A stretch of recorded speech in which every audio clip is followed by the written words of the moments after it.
dunia kerja ataupun di dunia bisnis gitu ya. Nah, untuk komunikasi ini amat sangat penting dan ini harus kita kuasai betul-betul sebelum kita terjun langsung di dunia kerja. Apalagi di dunia bisnis juga ya, sama pentingnya. Karena apa? Karena ketika kita tidak mampu berkomunikasi dengan baik, dikhawatirkan apa yang ingin kita sampaikan ini nggak nyampe gitu ya sama maksud kita yang ingin kita bicarakan kepada orang atau yang mendengarkan kita ini dikhawatirkannya tidak sampai dengan baik gitu ya, itu yang dikhawatirkan. Makanya ketika kita mau berbicara mungkin atau misalnya mengkomunikasikan sesuatu hal kepada orang lain, perhatikan betul-betul cara kita berkomunikasinya. Apalagi kalau nanti di dunia kerja karakternya kan beda-beda ya kan, ketemu orangnya bukan cuma satu atau dua orang aja. Mungkin nanti dalam satu tim ada lebih dari 10 orang gitu ya. Nah, karakteristik orangnya juga kan berbeda-beda, kebiasaan dan yang lain sebagainya juga pasti berbeda-beda. Makanya kalau kita misalnya tidak mampu berkomunikasi dengan baik, nanti khawatirnya ada clash gitu ya. Khawatirnya nanti ada gap. Kemudian nanti yang lebih fatalnya lagi dikhawatirkan ada miscommunication gitu ya. Nah, itu yang menyebabkan biasanya ada perselisihan gitu. Itu yang tidak kita mau ya. Ketika nanti di dunia kerja nggak enak dong kalau misalnya berangkat kerja ternyata kita ada selisih paham sama teman terus kita diem-dieman gitu ya.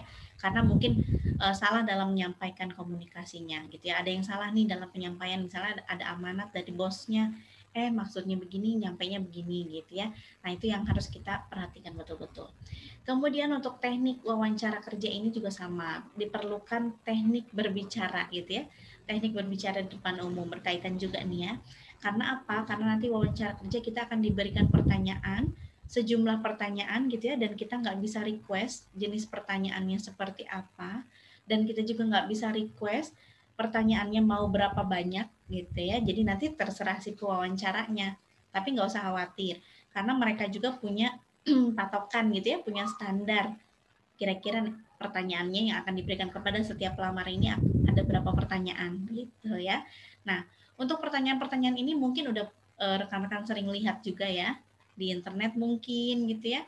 Kemudian mungkin udah pernah juga ada yang mungkin udah pernah ikut tes wawancaranya mungkin secara langsung gitu ya di perusahaan gitu. Nah, ini juga kalau misalnya sudah pernah mengikuti tes wawancara kerja itu lebih enak ya. Kenapa? Karena udah punya pengalaman, udah punya gambaran gitu ya. Oh, nanti tuh kalau wawancara kerja seperti ini loh deg-degannya, pertanyaannya tuh yang biasanya muncul ini loh gitu ya. Nah, kalau misalnya sudah punya pengalaman seperti itu jauh lebih enak ya. Karena apa? Karena kita sudah tahu kira-kira sebetulnya gini, kebanyakan orang takut ya dalam menghadapi tes wawancara kerja. Kenapa? Karena mereka pikir mereka ditolak karena jawabannya nggak sesuai, gitu ya. Karena jawaban-jawaban yang mereka berikan itu salah, gitu. Masih ada tuh persepsi seperti itu, padahal bukan seperti itu juga, gitu ya. Jadi ketika teman-teman misalnya ikut tes wawancara kerja lalu ditolak, bukan berarti jawaban kita yang salah, tidak, gitu ya. Tidak melulu jawaban kita yang salah, enggak. Barangkali memang keahlian yang kita miliki itu enggak sesuai dengan posisi yang kita lamar misalnya, gitu ya. Atau mereka kan si perusahaan ini sebelum membuka lowongan pekerjaan sudah punya kriteria, sudah punya kualifikasinya, gitu ya. Kira-kira siapa aja nih yang nanti berhak diterima di perusahaan ini gitu ya. Nah, kalau misalnya mereka sudah menentukan itu, kita kan nggak bisa maksa, betul nggak? Kita nggak bisa nih, Bu, saya terima dong kerja di sini, saya tuh punya keahlian A, B, C, D. Tapi misalnya keahlian itu nggak sesuai nih dengan kriteria yang dia sudah buat misalnya gitu ya. Ya kita nggak bisa paksain itu, karena itu sudah ketentuan dari perusahaannya gitu ya. Nah, mungkin kesalahan-kesalahan yang seperti itu bisa diminimalisir nih setelah rekan-rekan ikut webinar ini gitu ya. Yang pertama sekali sebelum kita melakukan tes wawancara kerja, diharapkan kita harus bisa latihan berbicara terlebih dahulu. Ini penting ya, penting sekali karena berbicara ini adalah salah satu cara untuk kita bisa menyampaikan pendapat kita gitu ya. Kemudian menyampaikan nih ada yang ada di kepala kita kepada mereka gitu kan. Apalagi kalau misalnya rekan-rekan dituntut nih untuk bisa berbicara di depan umum. Wah, itu juga lebih sulit lagi ya untuk kita yang memang jarang banget bisa berbicara di depan umum gitu ya. Untuk saat ini mungkin kebanyakan dari orang Indonesia kan jarang ya dapat kesempatan untuk bisa berbicara di depan umum. Kemudian jarang juga kita dikasih tempat untuk bisa melakukan seminar gitu ya. Apalagi kayak misalnya paling cuman beberapa orang aja, mungkin orang-orang tertentu aja, itu juga yang mungkin pendidikannya tinggi mungkin atau yang sudah punya pengalaman dan yang lain sebagainya. Mungkin hanya itu saja yang bisa melakukan presentasi di depan umum atau berbicara di depan umum gitu ya. Tapi tekniknya adalah yang terpenting ketika kita nggak melulu harus berbicara di depan umum gitu ya, harus ada audiens yang enggak. Yang penting kita harus bisa dulu, karena berbicara ini kan keterampilan. Keterampilan ini bisa diasah, bisa dilatih gitu ya. Kalau misalnya merasa, oh iya nih saya udah lama nih nggak ngomong di depan umum, atau misalnya udah lama nggak ketemu sama orang baru gitu ya, bingung nih gimana ya caranya membuka obrolan dengan orang yang baru misalnya gitu ya. Kalau misalnya kita kerja sebagai katakanlah sebagai driver ojol misalnya, setiap hari mungkin ketemu sama pelanggan yang baru gitu ya, sama customer yang baru, betul ya? Beda-beda nih. Kalau kita tidak mampu berbicara, tidak mampu berkomunikasi dengan baik, mungkin ya udah, misalnya dia naik aja gitu kan, misalnya ditanya nih dengan Mbak Hoirunisa ya, iya betul misalnya, silakan Mbak, kasih helmnya mungkin misalnya gitu ya, terus naik, duduk aja udah selesai gitu ya, nggak ada perbincangan apapun. Tapi bandingkan dengan driver ojol yang misalnya, selamat siang dengan Bu Herunisa ya, di aplikasi namanya atas nama Bu Herunisa. Iya betul Mas, misalnya saya, baik Bu, ini helmnya Bu silakan digunakan terlebih dahulu misalnya gitu ya. Jadi ada kata-kata yang dikeluarkan oleh si driver ini gitu ya, sehingga apa? Sehingga kita sebagai pelanggannya, sebagai customernya merasa puas gitu ya, merasa dilayani dengan baik gitu kan, merasa diberikan service yang excellent dari si drivernya ini. Beda kan ya? Atau misalnya kita lagi order nih makanan, kita order makanan, datang nih misalnya gitu ya. Kalau ada misalnya ada ojol yang driver ojol yang misalnya, ini Bu atas nama, misalnya atas nama Margarita, cuma dikasih udah selesai misalnya. Terus driver yang lain misalnya ngasih dengan Mbak Margarita ya, silakan Mbak dicek terlebih dahulu pesanannya, barangkali ada yang kurang. Saya sudah pesankan sesuai aplikasi yang sudah Mbak tuliskan misalnya gitu ya. Terus dicek nih sama si Mbak Margarita nih. Oh iya, udah Mas, udah pas misalnya gitu ya. Udah sesuai nih orderannya misalnya. Oh baik Bu, terima kasih. Udah gitu kan. Kira-kira enakan yang mana? Komunikasinya. Yang kedua kan, dibandingkan yang pertama nggak ada komunikasi sama sekali, cuman ngasihin udah selesai. Yang penting tugasnya selesai mungkin gitu ya. Nah, tapi kalau kita memberikan pelayanan yang terbaik kepada customer kita, mereka kan nanti akan puas gitu ya. Mereka akan bahagia, akan senang, dan itu menjadi nilai plus untuk si drivernya, bahwa si drivernya ini mungkin nanti di aplikasinya ada mungkin gitu ya rating untuk si drivernya, misalnya dia mampu berkomunikasi dengan baik, kemudian orderannya udah sesuai dan lain sebagainya. Itu kan menjadi nilai tambah juga buat si drivernya gitu ya. Nah begitupun kita, kalau misalnya kita apalagi nanti di dunia kerja, kita sudah punya keahlian A B C D, keahlian kita udah bisa kita gunakan ya untuk bersaing dengan pekerja-pekerja yang lain gitu kan.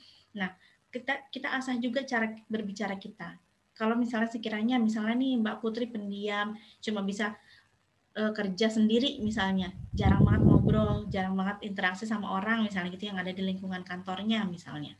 Nah, ini juga silakan diasah lagi, coba membuka diri untuk bisa berbicara gitu ya, berbicara, memulai atau membuka pembicaraan, karena ini kalau untuk kita yang pendiam misalnya gitu ya, agak sulit nih. Kenapa? Karena malu biasanya ya kan, kurang percaya diri, takut salah bicara padahal belum nyoba gitu ya. Nanti kalau misalnya ketemu nih sama atasan atau sama rekan kerja di jalan misalnya, sapa duluan. Biasanya dalam satu geng nih, misalnya satu tim kerja, kita biasanya cuma jadi pendengar yang baik aja, sekali-kali kita yang jadi pembicara yang baik gitu. Kita yang mengambil alih nih gitu ya, yang jadi pembicaranya, ngomongin apa gitu, tentang apapun yang kita ketahui gitu kan, itu lebih enak. Sambil melatih juga cara berbicara kita, karena kalau nggak dilatih gitu ya, untuk berbicara ini agak sulit juga gitu ya. Apalagi nanti kalau pas wawancara, nggak mungkin dong begitu ditanya misalnya, silakan Mbak Lisnawati jelaskan tentang diri Anda, atau silakan Mbak Lisnawati ceritakan tentang diri Anda, terus kita cuma diam aja, terus jawabnya, ya gini deh Bu, saya misalnya, saya nggak sih, nggak ada nilainya gitu kan, artinya kita cuma ngomong kayak gitu aja buat apa, apalagi sampai ke tahap wawancara. Sayang banget orang lain di luar sana itu pengen banget sampai ke tahap interview ya kan, karena dianggap itu sampai ke tahap interview ini merupakan tahapan yang sulit gitu ya, karena harus melalui beberapa seleksi terlebih dahulu. Kalau kita sudah lolos ke tahap interviewnya, nah silahkan manfaatkan ini dengan baik ya kan, persiapkan segala sesuatunya, mulai dari biografi perusahaannya. Kemudian setelah biografi perusahaan, kita juga harus tahu job desk kita apa, karena ini nanti berkaitan dengan potensi diri kita, keahlian kita, keunggulan kita, kemampuan kita. Sesuai nggak ya sama posisi yang dilamar gitu ya. Kayak tadi misalnya mau jadi driver ojol, kira-kira kualifikasi kita udah sesuai belum nih sama untuk menjadi seorang driver ojol. Misalnya harus punya SIM gitu ya, harus punya surat izin mengendarai. Kemudian tentu harus punya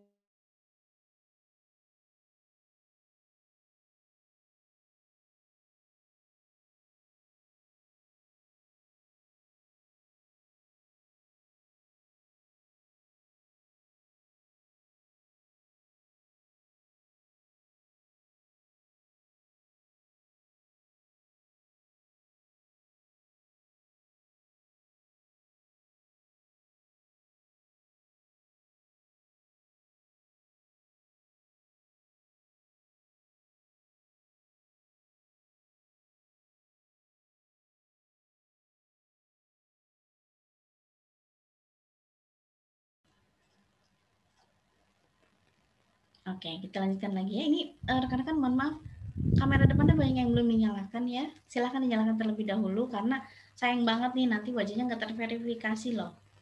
Kalau rekan-rekan bisa lihat di YouTube kita ya, kalau nggak dinyalakan kamera depannya itu nggak muncul, namanya pun nggak ada.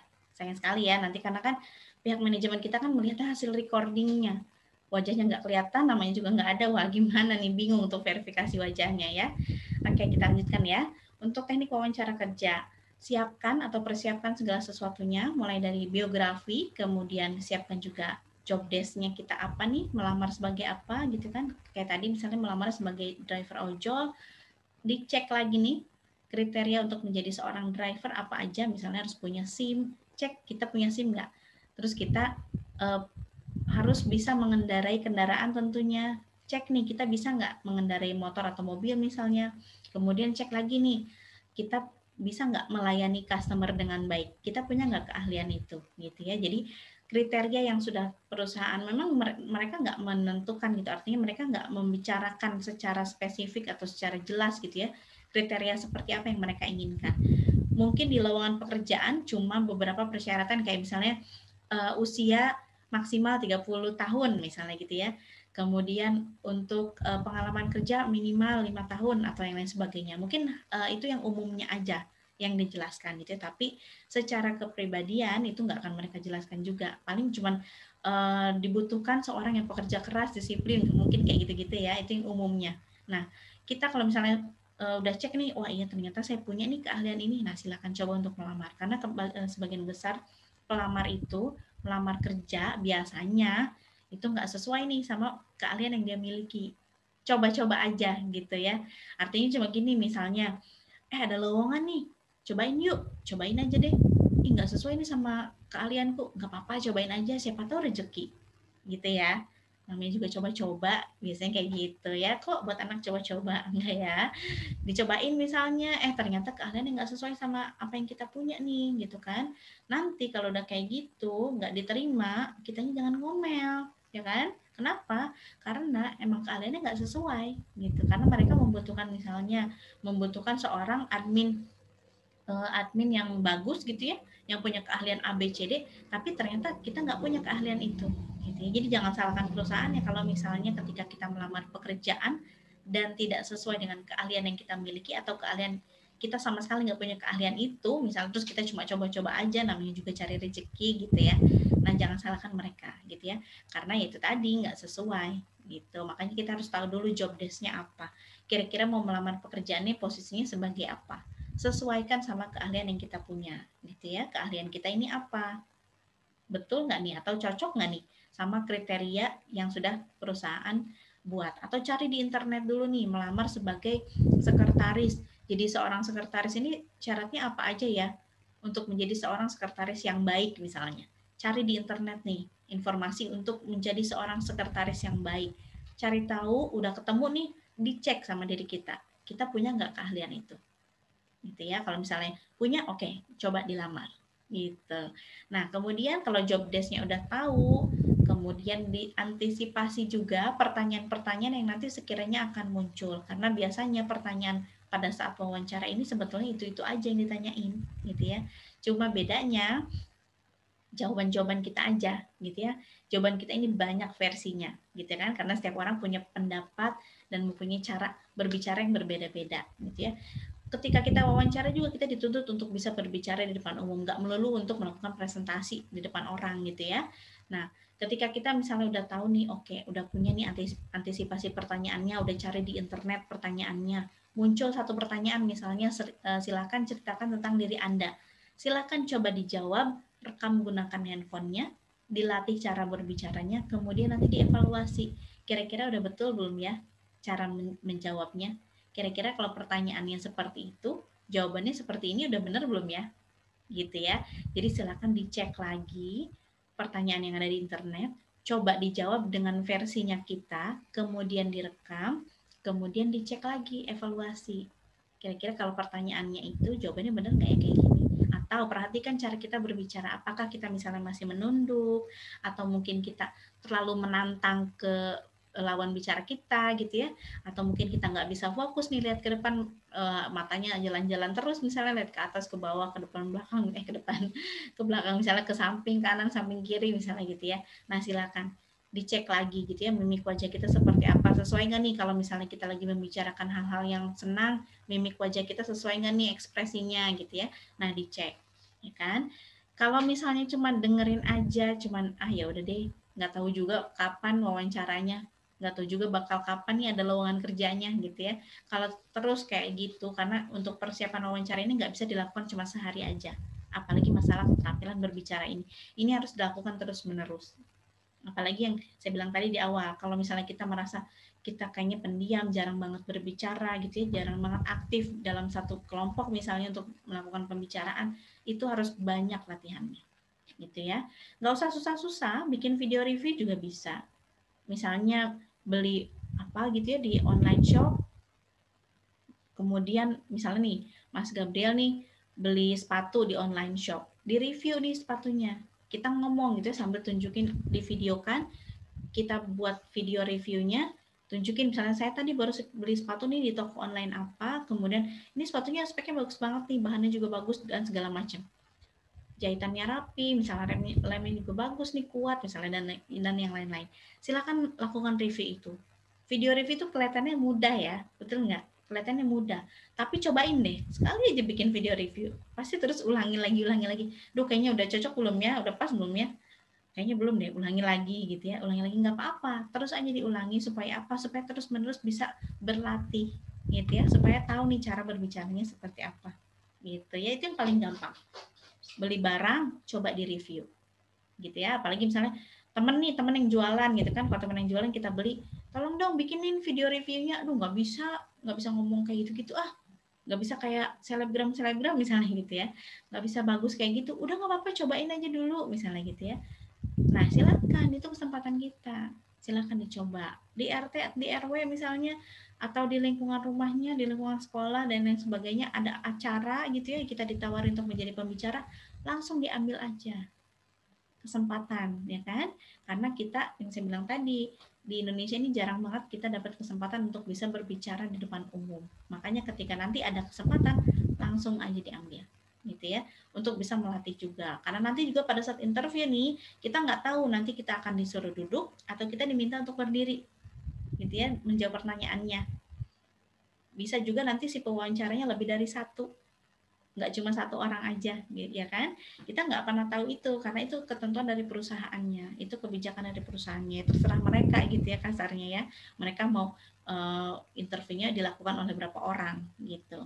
Nah kemudian setelah itu sudah antisipasi pertanyaan, sudah latihan, persiapkan diri kita juga ya, karena penampilan juga ini merupakan hal yang sangat penting dalam tahap dalam tahap wawancara kerja. Karena penampilan juga adalah bagian dari personal branding kita. Penampilan juga adalah bagian dari cara kita untuk mempromosikan siapa diri kita. Oh, Mbak Putri itu orangnya rapi loh. Kenapa kita bisa bilang Mbak Putri orangnya rapi? Karena Mbak Putri menunjukkan, misalnya pakai pakaiannya memang selalu rapi, nggak pernah nih kusut-kusut, misalnya nggak pernah berantakan. Kenapa? Karena Mbak Putri menunjukkan, gitu ya. Nah, pada saat nanti wawancara kerja juga sama, itu yang harus kita lakukan, tunjukkan, beri first impression yang sangat bagus kepada si pewawancaranya, gitu ya. Rapikan bajunya, misalnya pakai hijab, coba hijabnya gimana nih biar terlihat office look misalnya. Kemudian untuk yang laki-laki kemejanya nih misalnya warna putih, jangan warna gading misalnya gitu ya. Karena kelamaan disimpan di lemari nih selama pandemi nggak ada tes interview misalnya gitu ya. Akhirnya berubah warna. Nah, dicek juga ya. Dicek nih misalnya disuruh pakai bajunya warna hitam putih gitu ya, kemeja putih, celananya hitam misalnya. Nah, itu silahkan dipersiapkan dengan baik karena penampilan juga merupakan personal branding dan merupakan nilai jual kita dan nanti pun akan dinilai oleh si pewawancaranya. Kemudian persiapkan juga fisiknya, mental yang paling penting ya. Karena nanti akan deg-degan, karena nanti juga mungkin akan ada pertanyaan yang di luar dugaan kita. Kita udah latihan nih, perasaan pertanyaannya udah ada semua nih, kita latih, kita coba jawab. Tapi ternyata ada aja nih, misalnya muncul pertanyaan baru yang kita nggak antisipasi di awal gitu ya, kita nggak tahu nih, oh ternyata di luar dugaan kita muncul nih pertanyaan ini. Nah, itu kita juga harus siap, persiapkan mentalnya tetap tenang gitu ya, dengarkan baik-baik, fokus kepada si pewawancaranya, kemudian konsentrasi dengan apa yang dia bicarakan. Jangan sampai misalnya gini, kalau misalnya kita grogi memang pasti akan grogi dan itu wajar dan itu nggak apa-apa, itu pun sudah dimaklumi gitu ya, apalagi untuk kita yang seorang fresh graduate belum pernah melakukan tes interview, itu amat sangat dimaklumi oleh si pewawancara. Si pewawancara juga manusia ya kan, dia juga tahu gimana rasanya kalau lagi diwawancarain gitu kan, nggak mungkin kita lagi deg-degan kita diomelin gitu, nggak akan. Nah, tapi ketika misalnya kita mau membicarakan hal itu kepada mereka, boleh-boleh saja, tapi jangan minta pertanyaannya diulangi. Misalnya bilang nih Mbak Maria, bilang sama si pewawancaranya, mohon maaf Pak, Bu, saya mohon maaf sebelumnya karena ini wawancara pertama saya merasa sangat gugup sekali dan mohon maaf apabila jawaban saya terbata-bata. Saya akan mencoba menjawab pertanyaan yang Ibu berikan tadi mengenai misalnya perkenalan diri saya. Nama saya adalah dijelasin ya. Tapi jangan udah jelasin di awal saya merasa grogi Bu karena ini wawancara pertama saya. Jadi Ibu mohon maaf boleh diulangi lagi nggak pertanyaannya? Kalau itu bukan grogi ya. Kalau itu nggak konsentrasi namanya gitu. Jadi kalau kita memang misalnya mau membicarakan, kalau kita grogi silahkan, tapi jangan meminta pertanyaannya diulangi gitu ya. Memang itu lebih nanti terkesannya kayak mengulur-ngulur waktu gitu ya. Mungkin penilaian juga buat mereka bahwa kita nih kayaknya kurang konsentrasi gitu ya, karena mereka nggak mau rugi, mereka pengennya kan menerima pelamar atau calon karyawannya yang sempurna gitu ya menurut mereka gitu kan, nggak mau nih hal-hal yang kayak gini nanti merusak kinerja kita pada saat kita sudah diterima kerja gitu ya. Yang pertama biasanya muncul ke pertanyaan, silahkan ceritakan tentang diri Anda. Ini baiknya ceritakan tentang diri Anda to the point, langsung kepada keahlian, kemampuan yang kita miliki gitu ya. Jadi jangan berbelit-belit lagi menjelaskan, misalnya menjelaskan cuma saya, nama saya, usia saya, hobi misalnya, atau saya kegiatan sehari-hari saya adalah ini, sampai situ misalnya. Nah, jangan lagi kayak gitu. To the point, langsung kepada keahlian yang kita punya apa, kemampuan yang kita punya apa, dibuktikan melalui apa misalnya, atau misalnya kita punya prestasi, sudah ada sertifikat dan lain sebagainya, silahkan boleh dibicarakan juga. Bukan berarti sombong ya, balik lagi ke cara komunikasinya. Komunikasikan prestasi kita dengan baik, supaya kita tidak terlihat arogan, tidak terlihat sombong itu di depan si pewawancaranya. Kemudian kelemahan dan kelebihan juga sama, kita harus tahu, jangan sampai sudah di tempat wawancaranya terus kita nggak ada persiapan sama sekali, muncullah pertanyaan, apa nih kelebihan dan kekurangan kamu? Maaf Bu, saya nggak punya kekurangan misalnya. Nggak mungkin dong ya kan, itu impossible banget. Kita kan manusia ya, pasti punya kekurangan, setiap orang gak mungkin sempurna semuanya ya kan. Si pewawancara pun gak akan percaya kalau kita bilang saya gak punya kekurangan Bu, apa ya, saya gak punya Bu misalnya. Wah, itu kelihatan arogan sekali, jangan sampai itu terjadi sama kita. Kalau misalnya ditanya ada kekurangan, silakan diberitahukan Tapi nggak perlu semua kekurangan kita kasih tahu ke mereka. Cukup satu aja, dan kekurangan tersebut harus ada solusinya, gitu ya.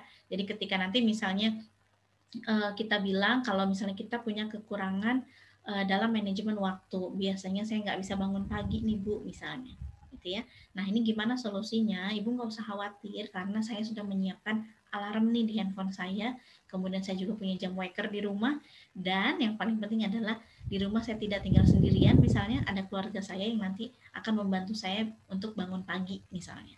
Itu solusinya. Teratasi nggak? Teratasi.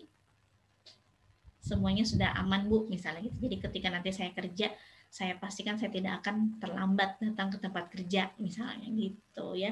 Jadi harus ada solusinya kalau kita mau membicarakan tentang kelemahan kita.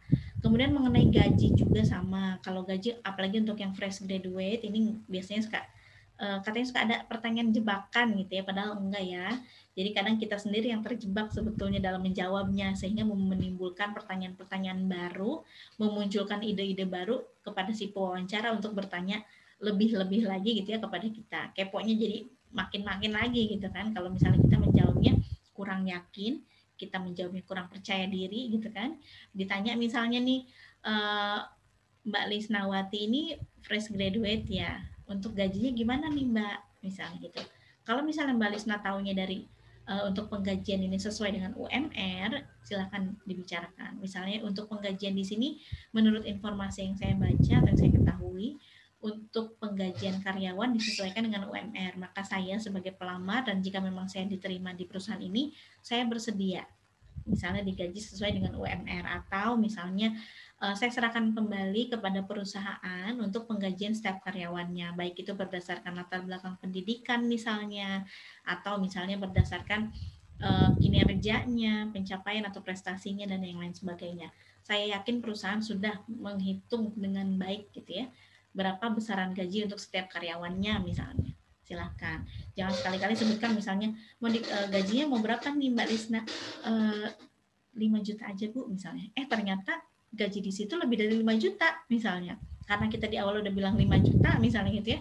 Oh ya udah 5 juta ya, padahal di sini gajinya 7 juta loh, misalnya gitu ya. Atau misalnya dijawab lagi, kita jawabnya 5 juta, aduh mohon maaf nih Mbak Lisna, gajinya di sini nggak sampai ke 5 juta. Di sini cuma 3 juta aja. Gimana nih Mbak Lisna, bersedia atau mau mundur? Misalnya gitu. Kalau kitanya yakin memang kita mau bekerja di situ, ya jawab dengan penuh keyakinan. Tapi kembali lagi ya kepada diri kita masing-masing. Kira-kira cocok kan nih dengan gaji segitu misalnya. Kalau misalnya enggak, ya silakan ditolak dengan secara halus. Kalau memang misalnya cocok gitu ya nggak apa-apa deh. Yang penting kerja dulu misalnya. Silakan diambil gitu kan. Katakan juga atau komunikasikan juga dengan baik gitu ya. Kalau misalnya ditanya nih ada pertanyaan lagi nggak? Misalnya biasanya setelah selesai interview atau misalnya setelah menjawab satu pertanyaan, ada pertanyaan mungkin misalnya gitu. Nah itu silakan, jangan cuma dibilang enggak Bu nggak ada gitu ya, jangan ya. Gunakan kesempatan itu untuk bertanya misalnya, Bu bagaimana ya untuk jam kerja di sini? Bu kalau di sini ada lembur nggak ya? Atau misalnya ditanya lagi Bu, kalau misalnya hari libur nasional kita ikutan libur nggak ya misalnya, gitu ya. Untuk hitungan lemburnya seperti apa ya Bu? Untuk setiap karyawan misalnya apakah 1 bulan sekali itu udah pasti ada lembur atau lain sebagainya, silakan ditanyakan gitu ya. Jadi begitu ada kesempatan misalnya silakan ada yang mau ditanyakan lagi Mbak Putri, enggak Bu udah cukup, jangan ya. Itu kayak seolah-olah kayak kita lagi belajar di kelas nih, terus bu gurunya menjelaskan, terus bu gurunya tanya ada yang tanya enggak misalnya gitu ya. Nah itu kan nggak tahu nih anak-anaknya ngerti atau muridnya ngerti atau enggak gitu ya. Nah jadi jangan sampai kesempatan untuk bertanya itu kita lewatkan. Ditanya silakan, tentu seputar pekerjaan ya, jangan kemana-mana ya kan. Atau misalnya tanya ini, biasanya si pewawancara seneng nih kalau ditanya kayak gini, Ibu mohon maaf untuk pertanyaannya, menurut Ibu kan sudah lama nih, saya rasa Ibu sudah lama ya bekerja di sini. Menurut Ibu bagaimana bekerja di sini? Tanyain balik ya kan, biar dia yang sekarang kita wawancarai gitu. Silakan nggak apa-apa, boleh ditanyakan hal seperti itu supaya kita terlihat lebih antusias gitu ya. Wah kayaknya ini seneng, kayaknya dia seneng nih, kayaknya tertarik banget nih sama perusahaan ini gitu ya kan, nilai tambah buat kita. Nanti si pewawancara menilai kita, oh ya ini ternyata orangnya antusias nih. Apalagi begitu ditanya masalah biografi perusahaan, apa yang kamu tahu tentang perusahaan ini, terus kita bisa menjelaskan, wah itu enak banget ya kan, dapat lagi nilai tambah buat kita gitu ya. Pertanyaan-pertanyaan yang seputar wawancara ini udah banyak banget sebetulnya di internet ya. Intinya sih kurang lebih pertanyaan itu. Silakan ceritakan tentang diri Anda. Fokus, konsentrasi ya, dengarkan baik-baik pertanyaannya, jawab secara singkat, tegas gitu ya. Kemudian lugas, jelas gitu ya, jangan bertele-tele. To the point. Kalau ditanya misalnya soal tadi, silakan ceritakan tentang diri Anda. Nggak perlu menceritakan hal yang pribadi, apalagi menyangkut urusan misalnya pasangan, keluarga, itu nggak perlu, karena itu juga tidak akan mempengaruhi gitu ya, tidak akan mempengaruhi kita diterima kerja atau tidak di perusahaan itu. Misalnya, ya Bu, saya ini sebetulnya saya mencari kerja karena saya ini tulang punggung keluarga, jadi tolong ya Bu, terima saya kerja di sini, gitu ya. Itu juga nggak akan berpengaruh. Kalaupun kita ngemis-ngemis, tapi ternyata nih keahlian yang kita punya ini nggak sesuai sama kriteria yang sudah mereka buat gitu kan, nggak akan juga gitu, nggak akan merubah keputusan mereka untuk menolak kita gitu ya, karena memang nggak sesuai nih. Kamu ngemis-ngemis kayak gimana pun, karena kalian kamu nggak sesuai sama kriteria kita, yang nggak akan diterima gitu ya. Jadi diusahakan semaksimal mungkin sebelum kita melakukan presentasi atau berbicara di depan umum, persiapkan segala sesuatunya. Materi itu penting. Kalau pada saat presentasi mungkin materinya tentang beberapa hal gitu ya, silahkan dilatih lagi, dicoba berbicara di depan cermin gitu ya, direkam, dicek lagi nih kata-katanya udah sesuai belum yang dijelaskan. Kira-kira kalau saya cara bicaranya begini, orang yang mendengarkan saya nih nanti ngerti nggak ya gitu ya. Kemudian dicek lagi nih penampilan kita pada saat kita misalnya harus berdiri. Kalau berbicara di depan umum kan otomatis nanti ada audiens ya. Mereka akan memperhatikan kita. Perhatikan dari ujung rambut sampai ujung kaki. Kira-kira udah sesuai belum nih? Itu ya. Kira-kira udah cocok belum nih menjadi seorang pembicara? Pantas nggak ya kalau pakai pakaiannya seperti ini misalnya? Kemudian dicek lagi ketika nanti persiapannya udah oke. Kalau pada saat berbicara di depan umum ada materinya gitu ya, materinya mungkin tentang apa, tentang suatu hal. Tapi kalau misalnya ketika kita wawancara, materi yang kita persiapkan itu tadi tentang biografi perusahaannya, tentang diri kita, keahlian dan kemampuan kita, gali lagi nih potensi yang kita punya ini apa. Terkadang kita suka nggak sadar gitu ya, kalau perlu misalnya tanya sama teman terdekat gitu ya, dia ditanya, menurutmu kalianku ini apa sih? Misalnya gitu ya, karena kita mungkin kurang percaya diri atau mungkin kita juga bingung apa ya keahliannya misalnya. Silakan kalau misalnya mau diskusi sama rekannya gitu, sama temennya, pasangannya atau keluarganya, silakan nggak apa-apa. Yang penting kita akhirnya jadi tahu bahwa oh ini saya punya keahlian A B C D gitu ya. Nah, kemudian kalau persiapannya udah oke, jangan lupa praktis ya, latihan itu penting sekali. Kita mungkin menganggapnya ngapain sih latihan-latihan, orang wawancara cuma datang dikasih pertanyaan jawab selesai gitu ya, mungkin itu ya. Tapi jangan salah, kalau kita udah latihan secara otomatis rasa groginya pun nanti akan berkurang gitu ya, mengurangi rasa grogi dan menambah rasa percaya diri. Pas begitu muncul pertanyaan, silakan ceritakan tentang diri Anda. Wah, ini pertanyaannya udah aku latih nih di rumah, udah tahu jawabannya, enak dijawabnya. Baik Bu, saya dengan Gabriel Lexani, saya bla bla bla jelasin ini udah enak. Dibandingkan kita dengan yang belum pernah latihan, misalnya begitu ditanya ada muncul pertanyaan, silakan ceritakan tentang diri Anda, pasti akan ada jeda dulu sepersekian detik, mungkin diam dulu untuk berpikir, udah jawab apa yang mulai dari mana ya, gitu. Beda dengan kita yang sudah melakukan latihan, gitu ya. Silakan dilatih lagi cara berbicaranya, cara berkomunikasinya juga. Kalau misalnya butuh saran gitu ya atau kritik masukan, silakan tanya kepada orang-orang terdekat dari rekan-rekan gitu ya. Sebelum saya tutup, saya mau ingatkan mengenai centang hijau nih. Untuk centang hijau ini akan muncul apabila rekan-rekan sudah menyelesaikan setiap nomor atau setiap kolomnya ya. Jadi nanti kalau misalnya sudah 100%, misalnya nomor 1 sudah selesai semua, nanti akan muncul centang hijaunya. Nomor 2 sudah selesai semua, nanti juga akan muncul centang hijaunya gitu ya. Jadi silakan diselesaikan setiap pelatihannya, nomor-nomornya sampai 100% supaya muncul centang hijaunya. Kemudian kalau sudah centang hijau semua, progres pelatihannya sudah 100%, nanti akan muncul sertifikat. Sertifikat masuk ke dashboard ini butuh waktu sekitar 7 kali 24 jam. Gitu ya. Jadi silakan kalau misalnya sertifikatnya sampai 7 kali 24 jam ternyata belum masuk juga, boleh langsung menghubungi pihak manajemen prakerjanya. Karena untuk sertifikat atau penerbitan sertifikat ini adalah kewenangan sepenuhnya dimiliki oleh pihak manajemen prakerja gitu ya. Kemudian ada informasi juga mengenai beasiswa RCK ini jika rekan-rekan mengambil 4 judul communication seriesnya RCK. Nanti silahkan boleh langsung intip nih syarat dan ketentuannya untuk mengikuti beasiswa Arsike di IG kita di Instagram ataupun di channel Telegram kita, gitu ya.